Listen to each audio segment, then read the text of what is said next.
Before courts, before lawyers, before evidence, ancient humans had laws that could decide a person's life in ways that sound completely insane today. A man could be accused of a crime and thrown into a river, and if the water took him, the law treated him as guilty.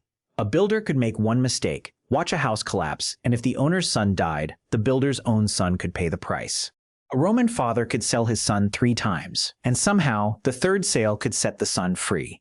A song could become a crime. A vote could erase a powerful man from his city for 10 years. A child in Sparta could be trained to steal food, then punished not simply for stealing, but for being caught.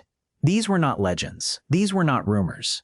These were real laws, written for real societies, obeyed by real ancient humans who believed the world could fall apart if people stopped fearing the rules. The strange part is not that these laws existed. The strange part is that, inside their world, they made sense. The first law begins in Babylon, under the Code of Hammurabi. If a man accused another man of a serious crime but could not prove it, the accused could be sent to the river. He had to enter the water and let the river decide. If he sank, the river had judged him guilty. If he survived, the river had proved him innocent, and the accuser could be punished instead. To modern people, this looks like pure madness.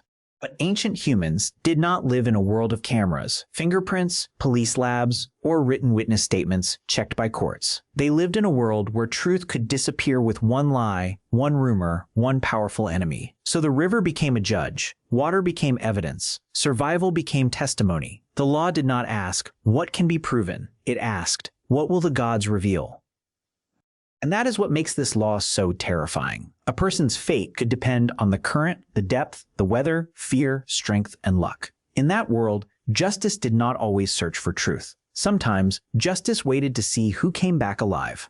But Babylon was only beginning. The second law was even more brutal because it punished an entire household for one failure. Hammurabi's code said that if a builder constructed a house and the house collapsed and killed the owner, the builder could be put to death. Harsh, but understandable in a world where one bad building could destroy a family. But then the law went further. If the collapse killed the owner's son, the builder's son could be killed, not the builder, his son. To modern people, that feels unbearable because the child did not build the house. He did not choose the materials. He did not make the mistake. But ancient justice often thought in households, not individuals. A family lost a son, so another family lost a son. A household was damaged, so another household had to answer. This was not fairness in the modern sense. It was balance through fear. The message to every builder was simple. If his work killed a family, his own family would not be safe. That is why this law worked as terror before disaster. It did not only punish collapse. It tried to make every builder imagine the collapse before it happened. Then Rome created a law that sounds like a legal glitch. In the 12 Tables, one of Rome's earliest written legal codes, a father could surrender his son for sale 3 times, and after the 3rd time, the son would be free from the father's power. At first, it sounds impossible. Selling a son should make him less free, not more free. But Roman family power was extreme. The father was not just a parent. He was the legal center of the household. His authority over children was so strong that freedom from that authority needed a formal break. The 3rd sale acted like a legal exhaustion point. The father had used his power too many times, and the law cut the bond. This law reveals something ancient humans understood very clearly. Power does not disappear by emotion. It disappears when a system recognizes that it has been broken. To modern people, family is personal. To Rome, family was legal architecture. A son's freedom could depend not on love, but on a technical rule. And Rome did not stop there. The 4th law shows that words could be treated almost like weapons. The 12 Tables included punishment for someone who sang or composed harmful words that brought dishonor or disgrace on another person. Today, that may sound like being punished for a song. But in ancient Rome, reputation was not just feelings. Reputation was survival. A damaged name could destroy trust, marriage chances, political standing, business relationships, and family honor. A public insult could follow a person everywhere. Before newspapers, before television, before the internet, a song could still spread through a city and damage a life. That is why Rome treated certain words as dangerous. Ancient humans feared hunger, disease, and war, but they also feared shame. A person could survive an injury and still lose his place in society if his name was destroyed. The law was not only protecting bodies, it was protecting reputation, because reputation was social oxygen. Then Athens invented something that feels disturbingly familiar. In ancient Athens, citizens could vote to remove a powerful man from the city for 10 years. This was called ostracism. It did not require a normal criminal conviction. The man did not need to be caught stealing, killing, or betraying the city. He only had to seem too powerful, too dangerous, too likely to become a threat. Citizens scratched a name onto pieces of pottery, and if enough votes were cast, one man had to leave. His property was not necessarily destroyed. His citizenship could remain, but his presence was removed. Athens had seen what tyranny could do, so democracy built a weapon against future tyrants. The city was saying, he may not have committed the crime yet, but he is becoming the kind of man who could.